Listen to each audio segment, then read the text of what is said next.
ForeignFilmCast.com 35. We're back. Going back in time to what we'll call a modern classic. Something quite popular in Redbox right now. Yeah. Number one on the foreign charts at Amazon. It's Intouchables. The Intouchables. Some people in America call it Intouchables, but we go Intouchables. This is a movie directed by Olivier Nakache and Eric Toledano. I think if you're watching this and you're a foreign film fan and you haven't seen it, just go see the movie. It has pretty broad appeal, so if you're into foreign films at all, just check it out. It's a movie about a relationship, two guys. It's a rich guy. We're gonna spoil a little tiny bit. Spoiler! Rich guy, not really, but the essentials. A rich guy, quadriplegic, and in the movie, a black dude. From the hood. Right, who has a little bit of a criminal record, who has his life way off track, who's kind of directionless, who's kind of trying to mooch off the French socialist system, and these two guys who kind of, according to the movie, have these big holes in their lives together, really make each other better people. What did you think of the movie, Trace? I loved it. I mean, it was funny. It was deep, and I really dug it. The music was good, and I would recommend it. Yeah, you had a mix of they had a little classical, classical greatest hits, and then you had the little disco. They played the Four Seasons. I mean, it was hysterical. 4 Seasons? Yeah. Oh, okay. Earth, Wind, and Fire. Woo! Cool in the Gang. Well, Cool in the Gang was at least mentioned. Boogie Wonderland. They had to. Paul, what'd you think? I really like the story. I think a lot of people can watch it. They would really love it.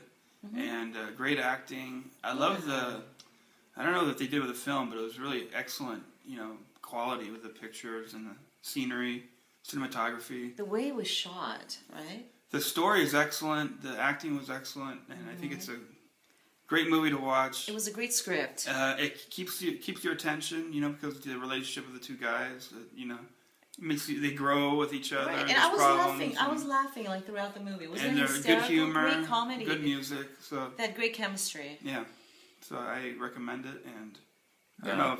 So I think it has a very broad appeal, maybe similar to of the movies we've seen, more similar to Populaire. Yeah, I agree. Broad appeal. It's not. It doesn't give you that documentary realism that we've seen in some other stuff. Exactly. It's got a little more of a Hollywood vibe, even though it is a French movie. Anything to say before spoilers? It reminds me a little bit of Dying Young, 1980s. Have you seen that Dying Young with Julia Roberts and? Oh, it's been. I don't know if I've seen that or not. Remember that movie? I remember the movie, and I don't think. I mean, there's similarities to it, but I don't see. It's totally different. I mean, these guys were like kind of being comedic with each other, and that's how they grew. What's her name? Julia Roberts and the other guy. What's his name? I don't know. They were more like falling in love. Yes, but I'm saying with a role reversal, of course, two men. All right, so we're gonna spoil. I loved it. The movie starts out with they take a slice of the story that's kind of toward the end.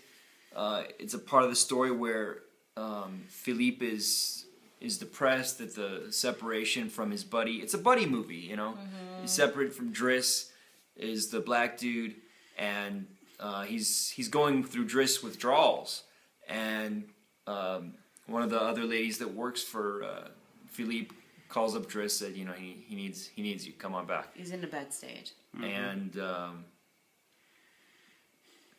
they end up going for a drive. And Driss gets a little devil in him, and he starts speeding. And then he makes a bet with Philippe. He says, "I bet." He's always had the devil in him. What was the first bet?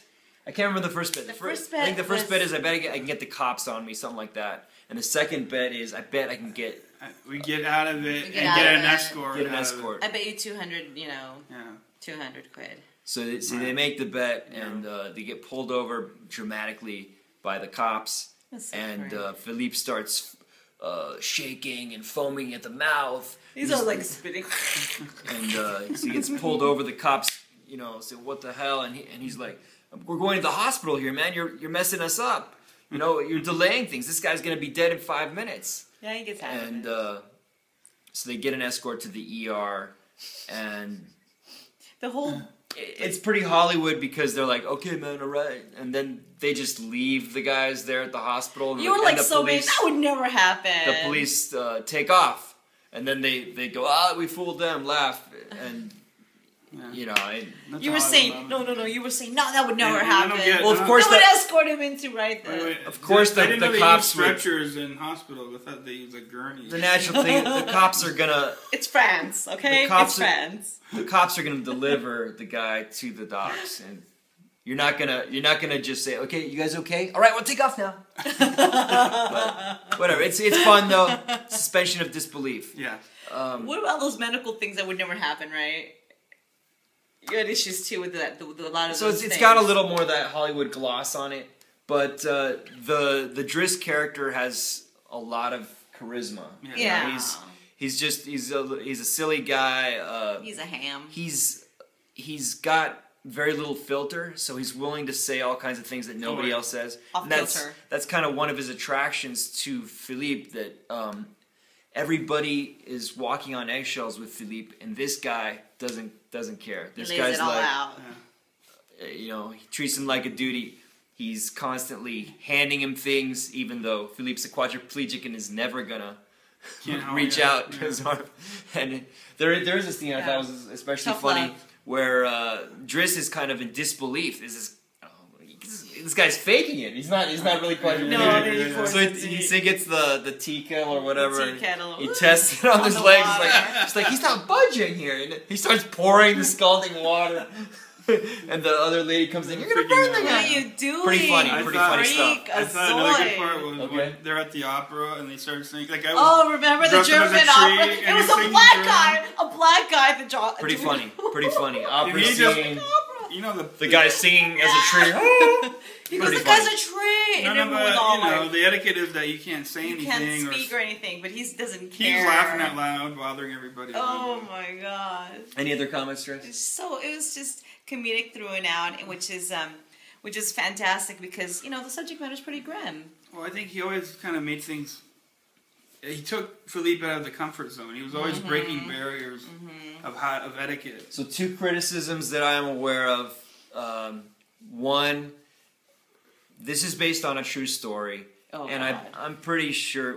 I can only judge this as a movie. I cannot judge its relationship with the true story. But I have read that number one, and you can see in the movie at the end they have some footage of the actual people. The real Driss character is not black. Is not black. He's of Arabic background. Middle Eastern. Middle Eastern background. It sounds like he's Middle Eastern. So that's one criticism. Another criticism is, it's just another Uncle Tom story of a black guy being a servant to a white guy. And really? I didn't see that. And the article I read stated that this was not an issue in France, but with the history we have in the States, some people have that criticism. Did they give you specifics on that? Because I didn't see Uncle Tom at all. Okay. Well, like what? I'm just telling you what. Did you see Uncle Tom in this? No, I didn't. But I'm just saying, people do feel, I don't know, sometimes slighted. So to overall, see that kind of role. overall, I think we're at 3 thumbs up. Anybody who wouldn't like this movie? Well, I guess the role reversal. The role. I mean that part about the man being black. Anybody who wouldn't like the movie? Maybe teens. No teens. Teens probably wouldn't dig it. Well, I guess you're right. There are some slow moments, but it's nowhere.